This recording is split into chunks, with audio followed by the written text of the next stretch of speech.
Hello everyone, my name is Ewaenruwa Nomaren, and this is my channel, A Place to Fear God. This is where we learn about God, His beloved Son Jesus Christ, and their kingdom purpose, the three most important subjects that we can ever learn, talk, or discuss about in the entire Holy Bible according to John chapter 17 verse 3.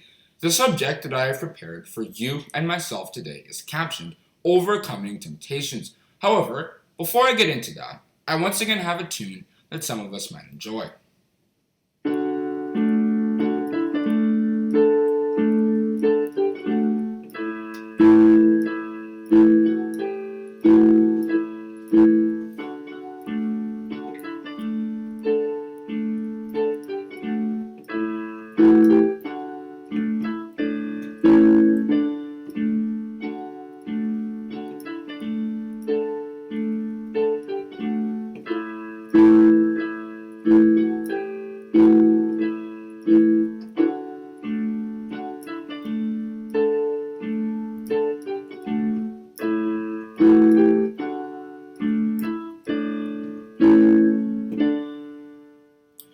The subject that I have prepared for you and myself today is captioned Overcoming Temptations. Now, what exactly is a temptation? Well, a temptation is when we desire to do something wrong or unwise, usually something you might regret later. And how to overcome temptations is when we reject such ideas. Like when Satan the devil suggests that we should disobey our parents if we're children, or disobey our husbands if we're wives. And we reject such ideas, to cast them out and go ahead and do what God wants us to do. That is how to overcome a temptation. One very common problem among many Christians in this world is that they don't know how temptations work and therefore how to overcome them. We must have the understanding temptations are not thrown at us in this world so that we can do whatever we want with them, so that we can fall with them. No, we are supposed to overcome them.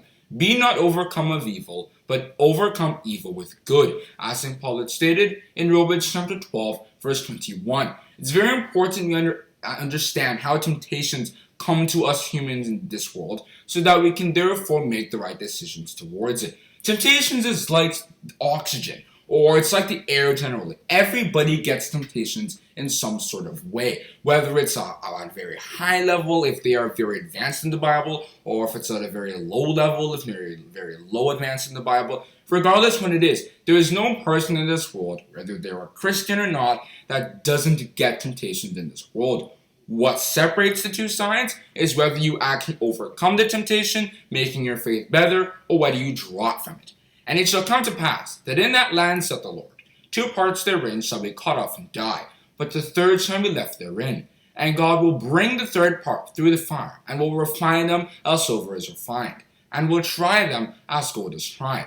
And they shall call on my name, and I will hear them. I will say, it is my people, and they shall say, the Lord is my God. As Zechariah had stated in Zechariah chapter 13, in verses 8 and 9. Everybody gets temptations in this world, but it's whether we can deal with it or whether we can't that separates those two groups together. And there is indeed a big gulf between them.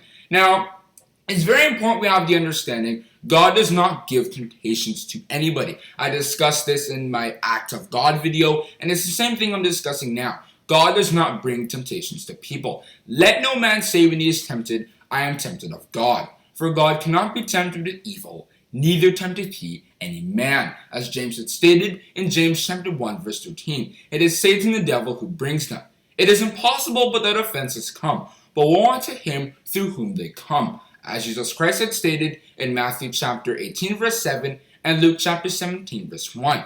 It's impossible, but we get temptations. Satan brings them to everybody, but rather we should actually have faith and weather through those temptations so that God can bless us. God delivers people from temptations, but when he allows certain temptations to strengthen our faith, we must indeed let our faith be strengthened, not let it fall. My brethren, count it all joy when ye fall into diverse temptations, knowing this, that the trying of your faith worketh patience. As James had also stated in James chapter 1 in verses 2 and 3. You can also read 1 Corinthians chapter 10 verse 13. I hope we understand this very well. The reason why temptations come in our lives is because Satan has been described as an old serpent, as a dragon, as somebody who uses confusion to actually do what he does. It's like when you see in movies sometimes, there's this thing they throw on the ground, and then there's gas everywhere, and then that's when they make their move. Satan is the author of confusion. He does not want you to know about the things he does before he does them, because it's through that he can go and set up the various institutions that he has. According to Mark chapter 3, verses 22 and 23, John chapter 12, verse 31, and John chapter 14, verse 30. He's the prince of this world. He's the God of this world. According to 2 Corinthians chapter 4, verses 3 and 4. We must understand how he works so that when he wants to tempt us, we'll know exactly where it's coming from. We won't be using a human eye. We'll be using an eagle eye to know. So that even 10 miles down the road, spiritually, not physically, when we know that Satan is trying to cook something, we know exactly what to do in order to charge those temptations and inherit the various rewards God has kept for people who actually endure temptations. Blessed is the man that endureth temptations. For when he has tried, he shall receive the crown of life, which the Lord hath promised to them that love him, according to James chapter 1, verse 12. Now, how do temptations work exactly? Well, it is very worthy of note that many people think that their biggest enemies are 1,000 miles away. They're from wherever they think they are. However, Satan doesn't exactly work like this. Satan uses the people who are already in your lives to go ahead and tempt you with them. According to Matthew chapter 10, verse 36, your biggest foes will be they of your own household. Jesus Christ obviously stated this with a sign of experience and understanding, because your biggest foes are not people who are in Australia while you're in China, or in Mexico while you're in Canada. No. Or when they're in Tajikistan while you're in Europe or something. No. There are people who are in your family. If you're a man, it's going to be your wife. If you're a woman, it's going to be your husband. If you're parents, it's going to be your children. It's not people who are so far away that will be bringing temptations. It's the people who are right down in your family. It's not just family, by the way. For example, if you're a student, it might be your classmates. Or if you're a man who's working, it's going to be your coworkers. Whoever it is, whatever it is, temptations do not come from far, but rather from close. And another way to look at it is, temptations can be divided into the 5 senses that we have. We can hear, what we hear can bring temptations, what we see can bring temptations, taste, smell, etc. Now, let's start with see, for example. See is by far the most obvious way that people can be tempted. For example, many people love the world because they see that the cars are very nice. However, we must see God as nicer than the world. Love not the world, neither the things that are in the world. For if any man love the world, the love of the Father is not in him. For all that is in the world, the lust of the flesh, the lust of the eyes, and the pride of life, is not of the Father, but is of the world. And the world passeth away, and the lust thereof. But he that doeth the will of the Lord abideth forever, according to 1 John chapter 2, from verses 15 to 17.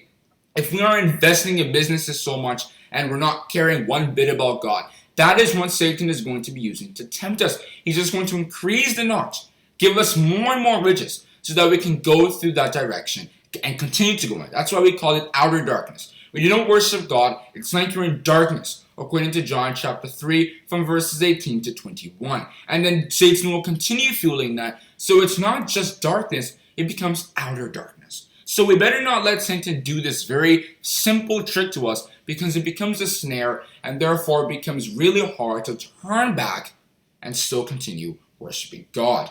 Now, there's also taste. Many people get tempted to drink so much wine because they taste a little bit, which is wrong, according to Proverbs chapter 25, verse 16, and many other places all over the Bible. But we can look at some examples of when Satan the devil has tempted people and use that to understand how temptations work and where they exactly come from. Now, Job, for example, in Job chapters 1 and 2, was a very righteous person. There was pretty much no fault in him. He was doing exactly what God wanted him to do. And in Job chapter 1, verse 7 and 8, Satan the devil had been listening to God boast about the extreme righteousness, uprightness, and humility of his servant Job. And Satan the devil said, I want to tempt this man. I want to show you and him also that he is not a very righteous person. He is just this man that's just living the life that you want him to live, because you are assisting in that process. You are giving him riches, and that's what's enveloping him to come and worship you. God didn't believe this, but as I said, when you get tempted, if you charge to it, if you endure it, your faith does grow. So God wanted to use that to test whether his righteous ones were really righteous or not. So he let Satan destroy all his riches, and that ran out very quickly. Job saw all his riches being destroyed by people who he never even expected to really come and have the ability to destroy his riches. Everything ran out very fast, messengers after messengers, but what's really notable is the kind of response that Job had at the end of the chapter. After all of those things had happened and he'd seen all his riches go away, what did he say? He just told himself, okay, well, just as how God gives, he takes away. Blessed be the name of the Lord. We must be like this. We should never give room for Satan to come and tempt us. Any weakness we have, of any sort whatsoever, we must fuel it. We must make sure that everything is given various nutritions or whatever you want to call it as. Because if Satan the devil has a big opening because of a weakness that we have, and we're not keeping an eye on that, then Satan is going to come into our lives, and he's going to be dining with us spiritually, and we won't even know. We do not want him to pull this trick on us. Another example of when Satan attempted somebody was Jesus Christ himself in Matthew chapter 4 from verses 1 to 11. This was where Jesus Christ had been fasting for very long, 40 days and 40 nights. Many people in this world can't do that, but because he's a spiritual person, maybe such abilities are possible. But regardless, it was a long time. And Satan the devil had come to him saying, oh, look, you're getting thinner, you're so hungry now. Why don't you just turn rock into bread, You can do that. Just ask God for the power, just do whatever and eat. However, Jesus Christ knew that those aren't what Satan was doing when he told him to turn rock into bread, when he told him to jump off a cliff or mountain and let angels come and catch him, when Satan the devil showed him all the kingdoms of this world and said, if you just bow down unto me and you will do that. Those are things that many angels in heaven and many others would easily fall for. But Jesus Christ loved God with all his heart, soul, and mind and said, I am not going to tempt the Lord your God, my God, and his too, and you shouldn't either. That was the lesson that we can learn from that. And also the fact that Jesus Christ, even though Satan directly tempted him, it was literally a direct conversation he was having with Satan the devil himself. We must pay attention to temptations and not be brought in, because Satan the devil was pouncing on the fact that Jesus Christ was very weak, he was very humble, and the fact that he didn't have a lot of resources. So he wanted to use that to lure him into jeopardizing God's project. We must make sure that when Satan wants to do that to us, we run away. We escape, spiritually, not physically. We leave no room for him to do that, because if we do, he will take away our lives spiritually very quickly. Now, how to avoid temptations is another big part of this talk that I'm having right now. First of all, it's very important we have the understanding, even though there are temptations that come as a result of our righteousness, those are persecutions, it is still very important if we don't worship God properly, if we do various things that are not pleasing in God's sight, that is giving so much room for Satan to come in and tempt us. We must study the Bible properly. Otherwise, Satan will be coming in, and like I said before, he will be dining with us, and we won't even know that he's around. Study to show thyself approved unto God, a workman that needeth not to be ashamed, rightly dividing the word of truth. As St. Paul had stated in 2 Timothy chapter 2, verse 15, we must study the Bible properly and know exactly when Satan is trying to come in and attack our lives. And not only that, we must be resistant. When we know Satan wants to tempt us, whether we're a kid or an adult or a senior or whoever, we should not just fall for it. We must tell Satan the devil, I am not going to do what you're asking me to do, no matter what you do. And once you send that message to Satan, and a few experiences back up those statements or whatever you're thinking, it's going to send Satan the devil the message that, okay, this guy is serious, and he might leave you alone. Resist the devil, and he will flee from you. According to James chapter 4, verse 7. Now, one tool, very important tool, to endure temptations is faith. And where does faith come? Faith comes by hearing, and hearing the word of God. According to Romans chapter 10, verse 17. Why do I say faith is an essential tool? to worshiping God and keeping His commandments? Well, the main reason why Christians have been fallen to Satan's temptations is because they don't have faith. They haven't studied the Bible. Their faith hasn't been built on a true, steady foundation of knowledge of God, which makes you free, according to John chapter 8 and verses 31, 32, and 36. And it is through that tool that you can exercise faith in God, exercise true worship in God. Because without faith, it is extremely or pretty much impossible to worship Him, according to Hebrews chapter 11, verse 6, or for more details, you read verses 1, 3, and 6. We must keep our faith in mind. And like I said before, your faith is tested by temptations. And if you go through temptations, your faith grows along with it. Because if you go through temptations, it really shows that you believe in God. You want to inherit the various rewards that He has for you. And then worshiping God becomes a lot easier. But we must be able to endure all the various temptations that will come across our lives all the way till the end. And because iniquity shall abound, the love of many shall wax cold. But he that shall endure unto the end, the same shall be saved. As Jesus Christ had stated in Matthew chapter 24, in verses 12 and 13. For we are made partakers of Christ, if we hold the beginning of our confidence steadfast unto the end, as St. Paul had stated in Hebrews chapter 3, verse 14. If you also read 1 Peter chapter 1, in verses 9 and 10, and many other places all over the Bible. Keeping our faith to the end is very important, and it must be justified by our works, according to James chapter 2, from verses 14 to 16. Faith is not in the mouth, but it is rather what we do that justifies it. Us saying that we have faith does not tell God, oh, this guy really, has faith. He's got lots of faith. No. It just tells God, okay, this guy says, oh, that's right, he has faith. Good. Now I want to go check whether he actually does. Then He allows certain temptations, allows certain circumstances to come upon you. So we must be ready for such things, and we must really prove to God that our faith is not in the mouth, but it is rather what we do, because it is not people who talk, it is not people who hear that are going to be justified, but it is the doers that will be, according to Romans chapter 2, verse 13, James chapter 1 from verses 22 and 25, and John chapter 13, verse 17. And how are you supposed to be a doer of the law? By making sure that you keep God's law constantly in your mind, constantly in your heart, and constantly in the various decisions that you make, many of those trying to endure temptations. Now, in these last days, one of the biggest temptations that has ever come up in this world is happening right now. The abomination of desolation is a big temptation that many people fall for. When ye therefore shall see the abomination of desolation spoken of by Daniel the prophet in Daniel chapter 9 verse 27 and Daniel chapter 11 verse 31, stand in the holy place, whoso readeth, let him understand. Then let them which be in Judea flee into the mountains, as Jesus Christ had stated in Matthew chapter 24 in verses 15 and 16, Mark chapter 13 verse 14, and Luke chapter 21 in verses 20 and 21. The abomination of desolation is Satan's organization as a whole, also talked about in that Revelation chapter 12 from verses 1 to 12. God's organization and Satan's organization. He has one just as how God does.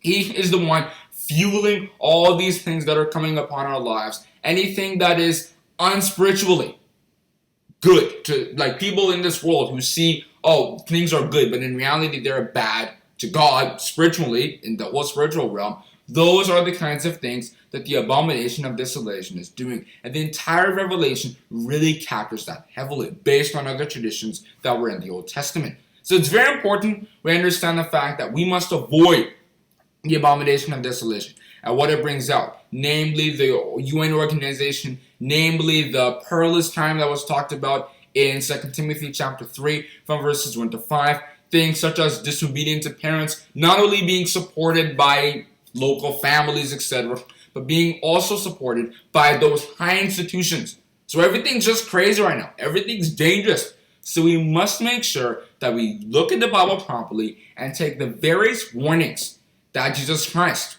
and His disciples and all the others give so that we know exactly what to do. The saints have been anointed by God Almighty in these last days, the remnant in these last days, so that we can learn about the Word of God, actually understand it, and so that when we have temptations, we can go through them. God has appointed these people to teach the truth, the truth with no lie, according to 1 John chapter 2 and verses 21 and 27, Matthew chapter 21, chapter 24 actually, in verses 31 and 14, and many other places all over the Bible. It's very important we understand this. All the warnings that were in the Bible, we must consider them. And take heed to yourselves, lest at any time your hearts be overcharged with surfeiting and drunkenness, and cares of this life, and so that day come upon you unawares. For as the snare shall it come upon all them that dwell on the face of the earth. Watch ye therefore, and pray always, that ye may be accounted worthy to escape all these things that shall come to pass, and to stand before the Son of Man. According to Luke chapter 21, from verses 34 to 36. What does it mean to watch and pray? Watch, studying the Bible, the signs of the times, according to Matthew chapter 24, from verses 1 to 51. And pray means to live that life out. It is not in the mouth. It is not in our physical prayer that God will say, okay, this guy really wants what I want. He wants my name to be glorified, sanctified, justified, whatever you want to call it. That it's not our physical saying the Lord's Prayer that does that, but it's living that life out that really shows that we are praying to God so that righteous ones can be the ones prevailing in this earth, and we show God that we are really doing the work that He wants us to do. And what does stand before the Son of Man mean? Being approved by God by studying the Bible and living by its principles. And I choose to end my talk on the subject, overcoming temptations. To conclude this episode, I once again have a tune that some of us might be familiar with.